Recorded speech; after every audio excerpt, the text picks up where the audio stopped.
Você acha que se ele não tivesse peitado a Rede Globo, o cenário seria outro? Seria, com certeza. Se ele tivesse feito... O que a Globo quer? A Globo quer grana. Quis grana, dinheiro. Deu dinheiro pra Globo, ela fica calada, ela fala o que você quer. Dinheiro na mão, calcinha no chão. Assim que funciona com a Rede Globo. E o Bolsonaro falou, não vou dar grana pra Globo. Ele já falou isso ao vivo, ele falava no cercadinho, eu não vou dar dinheiro pra vocês, Globo. Eu não vou dar dinheiro pra vocês, Rede Globo. Eu não vou dar. E o que a Globo faz? Ah, não vai dar não? Então, ó, pá, Jornal Nacional, pá, moendo o cara. Ele poderia, sabe o que ele poderia ter feito? Ele poderia ter feito igual o Lula. E dinheiro pra Globo aqui, ó. Dinheiro pra Globo desembolado e a Globo arrebentando com a gente. Eu acredito que o que faltou no Bolsonaro desse aspecto foi a questão do marketing político dele, né? Essa questão aí de lockdown, eu também era contra totalmente, vacina experimental também sou contra, porque não adianta nada você querer injetar uma coisa às pressas no seu corpo sem saber o que pode acontecer no médio ou até mesmo no longo prazo. O que eu acredito que foi uma falha é a questão da comunicação em si, por conta de talvez alguma piada que ele fizesse, igual a questão de falar que não era coveiro, virar aquela jacaré. coisa toda, virar jacaré. Eu acho que isso fez com que a esquerda se fortalecesse do ponto de vista de criar toda uma agenda de ataque contra ele. Sim. E subsidiado pelas emissoras de TV, em específico a Rede Globo, e acaba que essa questão do marketing político, por não ter sido bem trabalhado, eu acredito que é aí que foi o erro. Porque, assim, se ele tivesse sido sincero com a opinião dele, mas dentro de um contexto, assim, usando as palavras corretas, uma vez que o momento era de dificuldade, né? É um momento de humanitário, eu acho que é aí que foi o erro, né? Que aí deu munição para os inimigos entrarem contra ele. Se você pegar, o que acontece? É uma coisa que quem acompanha ele de perto vai saber o que eu tô falando. Se você pegar, ele ficava em torno de 20 minutos no cercadinho todo dia e fazia as lives de quinta-feira, dava 1 hora e meia. Cara, ele ficava lá falando 1 hora e meia toda quinta-feira e 20 minutos todo dia nas lives do cercadinho.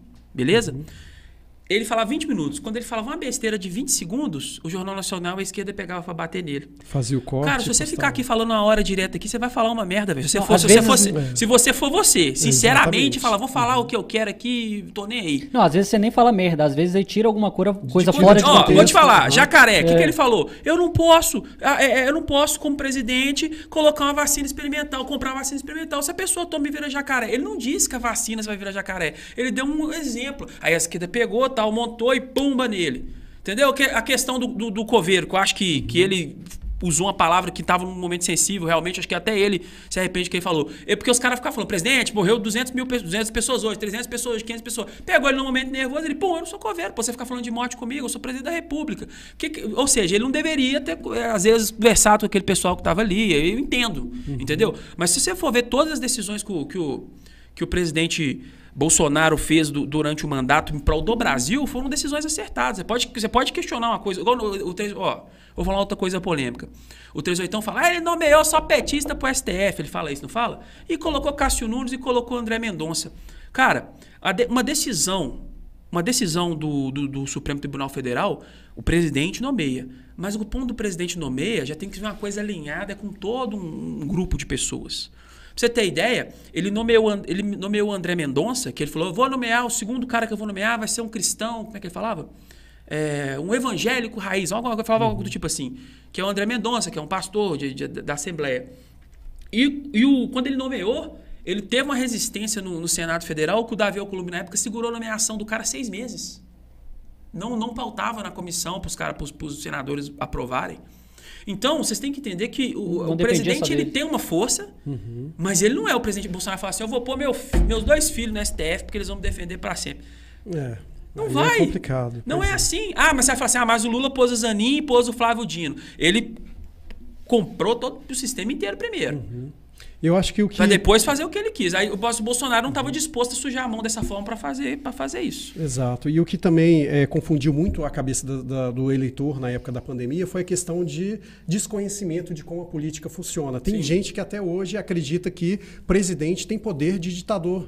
Só que não é assim que funciona, né? O presidente fala, eu quero diminuir os impostos metade a partir de amanhã. Não é só o querer dele. O eleitor, por desconhecimento, esquece que toda e qualquer lei tem que passar pelas casas, né, legislativas. Qualquer movimento do presidente, ele é supervisionado, ele tem Ministério Público, tem Supremo Tribunal Federal, tem TCU, tem o Senado Federal, tem a Câmara Federal. Qualquer movimento, e do Bolsonaro era 1000 vezes mais supervisionado supervisionado. Na moral, eu acho que ele fez até demais, por tanto que ele apanhava, o tanto que ele tomava. Porque, eu não tô brincando, cara, o cara tomar 4 anos de Jornal Nacional, os caras batendo nele 24 horas, chamando ele de nazista, fascista, tá, que isso, cara? E ele ainda meteu 50, digamos, né? Tudo certo? Ele meteu 58 milhões de votos na urna ainda.